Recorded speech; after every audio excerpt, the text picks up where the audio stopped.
नमस्कार मित्रों, एक बार फिर से स्वागत है आपका इस YouTube चैनल पर। और आज के इस YouTube चैनल पर हम चर्चा करेंगे भारत में 1857 की क्रांति के बारे में।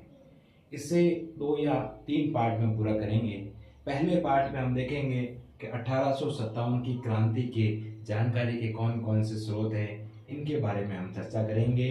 और फिर कारण, घटनाक्रम और इसके क्या प्रभाव पड़े, क्या परिणाम पड़े, विद्वानों ने इसकी कैसी प्रकृति मानी, कैसा स्वरूप माना, वो हमसे देखेंगे। सबसे पहले हम थोड़ा सा अर्थ क्रांति के बारे में समझ लेते हैं। क्रांति शब्द क्या होता है? क्रांति का अर्थ है जो भी व्यवस्था प्रचलित है उसमें आमूल चूल परिवर्तन हो जाना, पूरी तरीके से परिवर्तन हो जाना, उसे हम लोग क्रांति कहते हैं।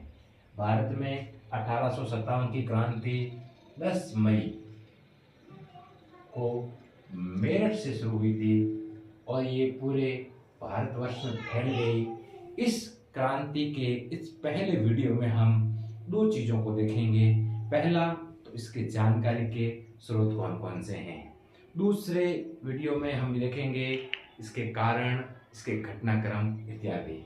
तो पहली यदि हम लोग जानकारी के स्रोत के बारे में बात करें तो इसके विनायक दामोदर सावरकर ने इस पर एक पुस्तक लिखी, the first war of Indian independence.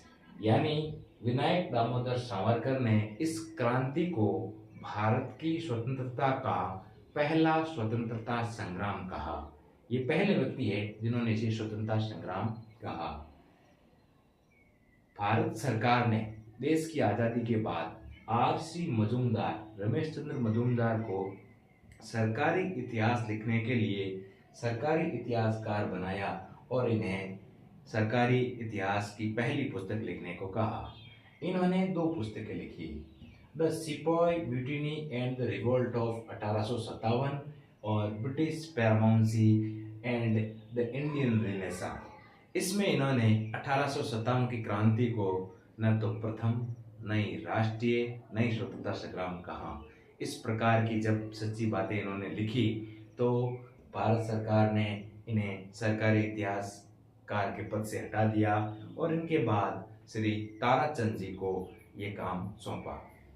SN. Sen ने 1857 की क्रांति के ऊपर 1857 नाम से पहली सरकारी पुस्तक प्रकाशित की।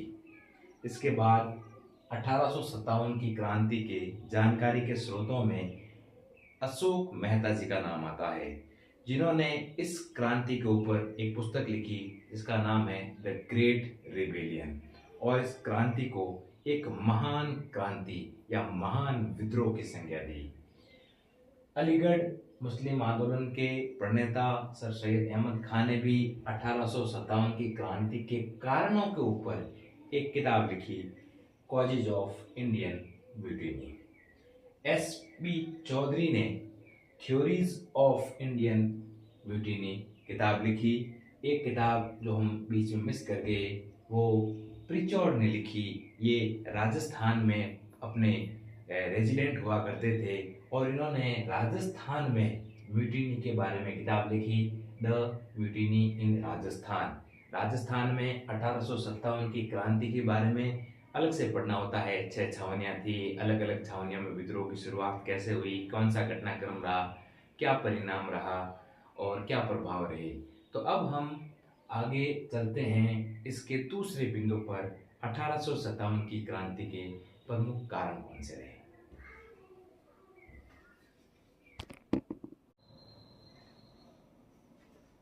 हमने अभी 1857 की क्रांति के जानकारी के स्रोत पढ़े।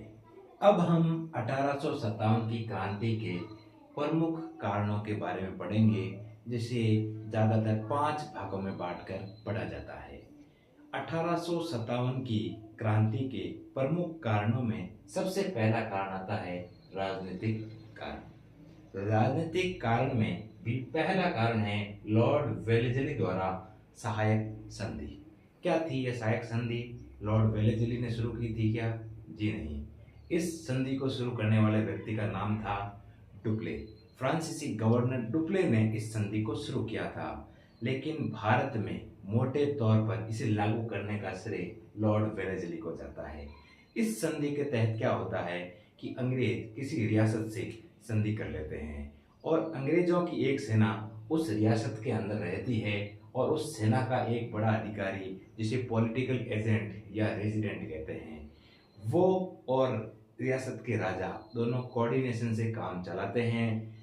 सियासत की सुरक्षा का भार अंग्रेजी सेना का होता है और राजा को उस रियासत में जो सेना रह रही है उसका खर्चा वगैरह देना होता है। इसके साथ ही राजा बिना रेजिडेंस से पूछे न तो किसी से युद्ध कर सकता है और न ही किसी से संधि कर सकता है। इसकी एक अन्य धारा में यह भी लिखा है कि उस रियासत का राजा किसी अन्य यूरोपीय को भी अपने यहाँ नौकरी पर नहीं रख सकता। सबसे पहले 1798 में हैदराबाद के निजाम ने सहायक संधि की थी। राजस्थान के संदर्भ में भी ये सहायक संधियां की गई। राजस्थान में सबसे अंत में सिरोही में इस संधि को किया गया था, क्योंकि जोधपुर के महाराजा ने सिरोही पर अपना अधिकार बता रखा था। अंत में अंग्रेजों ने सबसे लास्ट में सिरोही से संधि की। दूसरा कारण है डलहौजी की व्यक्तिगत नीति। लॉर्ड डलहौजी एक महत्वाकांक्षी गवर्नर जनरल था। ये भारत में अंग्रेजों के साम्राज्य को बढ़ाना चाहता था, इसीलिए उसने डॉक्ट्रिन ऑफ लैप्स व्यक्तिगत नीति अपनाई। इसके द्वारा इसने कुछ राज्यों को युद्ध से और कुछ राज्यों को गोद निषेध प्रथा से हड़पा। गोद निषेध प्रथा से डलहौजी ने कई सारे राज्यों को हड़पा। सतारा, जयपुर, झांसी, बघाट, अवध, नागपुर, कुछ को इसने कुशासन का आरोप, जैसे अवध पर कुशासन का आरोप लगाकर उसको हड़प लिया।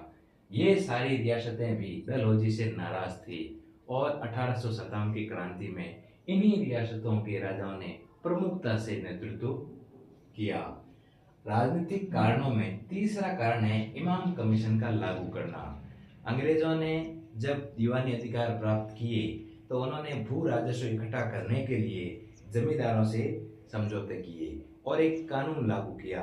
एक डेट जिसका सूर्य अस्त होने तक यदि समय पर भू राजस्व नहीं देते थे तो उस जमींदार से वो जागीर जब्त कर ली जाती और इसी इमाम कमीशन के तहत पूरे भारत में लगभग 20,000 रियासतें जब्त कर ली गई और इन 20,000 जागीरें जब्त कर ली गई और इन्हीं जागीरों के जो जमींदार थे उन्होंने विद्रोह में प्रमुख भूमिका निभाई।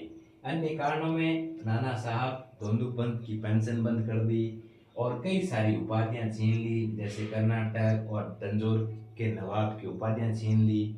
यहाँ तक कि मुगल बादशाह को भी कह दिया गया था कि आपकी भी बादशाह की उपाधि छीन ली जाएगी। उनको लाल किला खाली करने का भी कह दिया गया था। ये बहुत सारे राजनीतिक कारण रहे हैं।